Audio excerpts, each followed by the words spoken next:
Coucou les filles, j'espère que vous allez bien. Nous revoilà donc pour ma troisième vidéo. J'espère que les deux premières vous ont plu d'ailleurs. Là aujourd'hui, je voudrais vous parler d'un sujet qui revient très souvent dans les commentaires dans Instagram.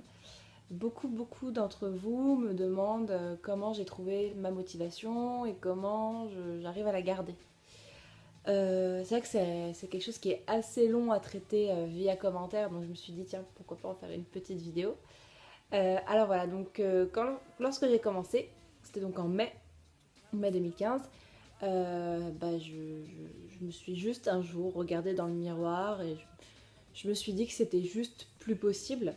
Et puis, comme beaucoup, on regarde sur Instagram, oh là là, mais moi j'aimerais trop être comme ça, et pourquoi moi je peux pas, et pourquoi avec moi quand j'essaye ça fonctionne pas.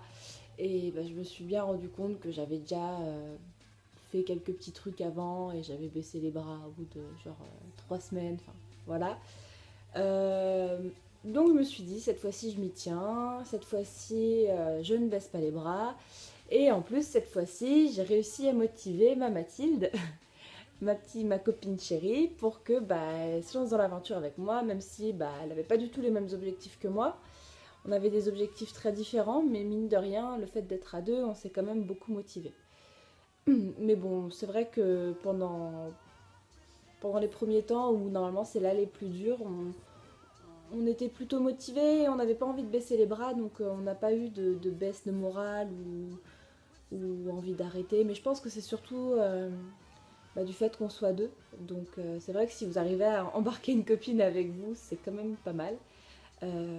Sinon, au fil du temps, on se regarde dans le miroir, on prend les photos avant-après et on se rend bien compte qu'il y a quand même des changements qui s'opèrent, même si c'est assez lent, même si ça prend du temps, même si c'est pas facile.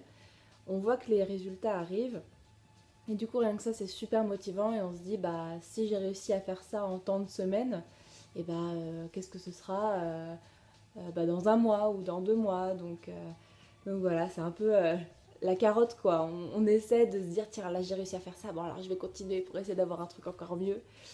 Donc après c'est sûr que si on prend pas de photos de son corps, si on ne se regarde jamais, si on fait pas trop attention à ses fringues, tout ça, s'ils sont trop petits ou s'ils sont devenus trop grands, etc. Et on peut pas vraiment se rendre compte parce qu'il est super difficile de se regarder tous les jours dans le miroir et de voir l'évolution. C'est vraiment en prenant des photos ou des choses comme ça qu'on voit les différences. Donc quand on décide par exemple de perdre du poids, de se muscler ou de perdre sa cellulite, c'est bien de faire des petits montages que vous pouvez cacher dans vos téléphones. Moi je sais que j'ai une application, j'ai un iPhone donc je ne sais pas quel serait le nom de l'application sur Android. Mais par exemple, il y a une application qui s'appelle eVault. Je ne sais pas si j'arriverai à vous la montrer. C'est une application qui permet de cacher vos photos. Donc, lorsque on n'a pas forcément envie, lorsqu'on montre ses petites photos à ses amis, ah regarde, je pars en vacances, et que ah excuse-moi, là c'est mon cul. On n'a pas trop envie que ça arrive. Donc en fait, moi je mets mes photos dans cette application là, eVault. Et enfin, du coup, là, vous voyez à l'envers, mais c'est pas grave. C'est IVAULT. Et je sais que quand j'avais un Samsung, je l'avais trouvé aussi. Je pense qu'en cherchant sur Google ou en tapant photos cachées dans le truc là pour télécharger les applications, vous trouverez très facilement. Mais c'est vrai que du coup, de conserver ces photos-là et pas conserver que la première photo du jour zéro en fait, voir vraiment ces photos de notre évolution et de re-regarder tout ça, je trouve que c'est vraiment super motivant et ça permet de garder le moral parce que mine de rien, parfois on a l'impression qu'on stagne, etc. Et de revoir d'où on est parti, c'est juste génial. Après, c'est vrai que si j'ai eu un moment où j'ai un peu, j'ai pas eu pas baissé les bras, hein, c'est juste qu'il y avait une légère baisse de motivation, c'était en revenant de vacances, parce que même si en vacances, pour celles qui m'ont suivi depuis lorsque j'étais en vacances, quoi, j'ai quand même fait pas mal de sport. Quand vous rentrez de vacances et que reprendre le boulot, etc. Bah, c'est dur de reprendre le sport en tout cas je le faisais avant. Donc là c'était un peu dur de m'y remettre, mais bon justement c'est dans ces moments-là qu'avoir une amie qui fait du sport aussi et avoir quelques petites photos pour se motiver, ça fait du bien au moral. Après, pour tout ce qui est habitude alimentaire, j'ai des filles qui me disent mais comment t'as fait pour changer ton alimentation? Alors déjà, je ne prends rien de trucs bizarres, genre coupe-faim et tout ça, c'est des grosses conneries, faut surtout pas prendre ça. Moi, j'ai juste réessayé de me faire plaisir, de manger des choses que j'aime, mais des choses équilibrées. Par exemple, vous pouvez le voir dans mon Insta, quand, au lieu de, parfois quand j'ai envie d'un gros hamburger, un truc bien gras, bah, que je me raisonne en me disant bah écoute Laura, là c'est pas trop le moment de manger gras, faut que tu fasses attention.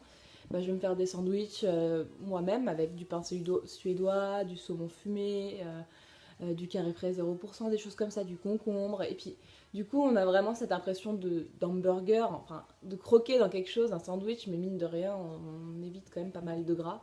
Et puis ça n'empêche qu'une fois par semaine, et bah sérieusement, je me fais vraiment plaisir. Alors c'est vrai que c'est pas le genre de repas que je vais poster sur mon Instagram, parce que je pars du principe que vous passez sur ma page pour essayer de trouver de la motivation et essayer de se requinquer.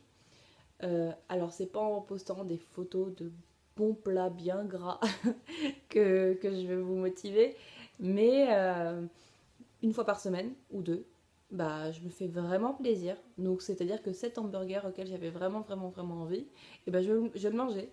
Et en fait, en mangeant équilibré, c'est-à-dire en mangeant sainement la semaine, en mangeant des choses équilibrées, du poisson, des légumes, des féculents, un petit peu de tout, mais de manière équilibrée, et bah, lorsque vous allez vous faire très plaisir, en mangeant un super repas au resto, vraiment gras, etc., et ben votre corps ne va pas stocker, il va pas vous en tenir rigueur parce que vous avez mangé un petit peu de tout pendant toute la semaine, vous ne vous êtes pas affamé, et du coup, vous grossissez pas quoi. Donc après, pour continuer à perdre du poids, les cheat meals, comme on dit, les repas plaisir, on les évite un petit peu, enfin, pas on les évite, mais on évite d'en avoir plus d'un par semaine, et on fait du cardio pour éliminer la graisse, mais après, dans la vie de tous les jours, il faut pas s'affamer, il faut manger tout, il faut manger des légumes, il faut manger des féculents, il faut manger de la viande, il faut manger du poisson, des fruits. Il n'y a pas de secret, vraiment, il n'y a pas de secret et ça sert à rien de partir dans des régimes. Les régimes, c'est une catastrophe pour le corps, vous privez votre corps et du coup, vous perdez, hein, ça c'est clair, hein, vous allez perdre du poids. Par contre, les mois qui suivent, vous allez reprendre le double. Et j'en ai déjà fait les frais. Il y a de ça 2 ans. Lorsque j'ai voulu commencer, c'était au début où je voulais perdre du poids, etc. Je me dis, bah, très bien, je vais perdre du poids, et bah, je vais manger du blanc de dinde et des tomates tout le temps. Et en fait, je mangeais tomates, blanc de dinde, allez, des fois je mettais un peu de salade, des concombres, je prenais des compotes, je sais même plus ce que je mangeais le matin, je sais même plus si je mangeais seulement le matin, enfin je faisais juste n'importe quoi. C'était une catastrophe. Et du coup, déjà, ça a vachement joué sur mon moral. J'avais moins le moral parce que moi, j'adore manger des bonnes choses. Et du coup, je me refusais tout le sucre. Je faisais j'ai passé peut-être 3 mois sans manger de sucre. Peut-être mes 4 premières semaines, je mangeais pas de féculents du tout. C'était vraiment que tomates blanc de dinde. Et quand, genre, je réintégrais les féculents au bout d'un mois, c'était un morceau de pain, un petit morceau de pain minuscule tous les 3 jours. Enfin, j'étais très faible, j'étais pas bien, j'avais pas le moral, etc. Mais j'avais minci. Alors oui, j'ai minci, j'étais toute contente. Je suis partie en vacances. J'ai pas du tout suivi mon régime tomates, etc. Et quand je suis rentrée de vacances, dans le mois qui suivait, la septembre, j'avais repris, mais le double de cellulite. Parce que j'ai recommencé à manger normalement, en me disant, si, j'ai perdu du poids, je peux manger comme je veux. Et bah ouais, j'ai repris tout mon poids, voire plus que ce que j'avais perdu, et j'ai repris le double de cellulite. Donc autant vous dire que là, niveau démotivation, on était au top du top. J'étais dégoûtée. Et bah c'est comme ça que après le temps a passé, j'étais pas très motivée, tout ça, et que en mai j'ai commencé à faire attention à mon mode d'alimentation et à me renseigner pour pas manger bêtement n'importe quoi et à m'affamer et à juste baver devant les vitrines de boulangerie parce que j'ai trop faim et que j'ai envie de manger des bêtises, mais j'avais pas le droit, enfin je m'en interdisais. Mais donc voilà, on s'égare, je papote, oui, on s'égare complètement là. Mais du coup, voilà, c'était juste pour vous raconter un petit peu mon parcours, en essayant de ne pas faire une vidéo trop longue. Ça fait déjà 10 minutes que je papote. Mais voilà, c'était simplement pour vous raconter comment j'ai commencé, comment j'ai trouvé ma motivation et comment j'ai réussi à la garder. Et surtout, ce qu'il ne fallait pas faire. Donc, pas faire de régime, ne vous affamez pas les filles. Et ah oui, oui, il faut que je vous dise quelque chose aussi. Souvent, vous me demandez, oui, combien t'as perdu, c'est quoi les kilos que t'as perdu, etc. Les kilos perdus sur une balance, alors effectivement, lorsqu'on a beaucoup de poids à perdre, on va voir les chiffres descendre, mais ça ne veut pas dire grand-chose parce qu'au bout d'un moment, on se muscle, mine de rien, parce qu'on fait du cardio et on se muscle, et le muscle pèse plus lourd que le gras. Donc là, pour l'instant, j'en suis à 8 kilos perdus. Je suis partie de 70, j'en suis à 62. Pour 1m68, parce que forcément, on va me le demander. Et, euh, et en fait, mine de rien, on pourrait croire que j'ai perdu beaucoup plus en kilos, mais c'est simplement que le muscle pèse plus lourd.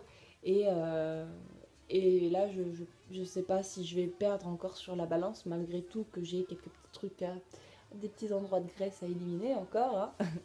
Mais du coup, en se musclant derrière, je sais pas si ça va faire beaucoup bouger la balance. Je verrai. Suspense. Peut-être que ça va même la faire augmenter. Je sais pas. On verra. Mais pour moi, la balance, c'est pas un indicateur premier, quoi. Pour moi, c'est mes pantalons. Donc voilà, les filles, j'espère que j'aurai éclairé vos lanternes, que bah, vous avez des réponses à vos questions et que bah, j'ai réussi à en motiver certaines à se lancer. Et voilà, moi je vous fais de gros bisous et je vous dis à très bientôt sur mon Insta. Ciao ciao les filles!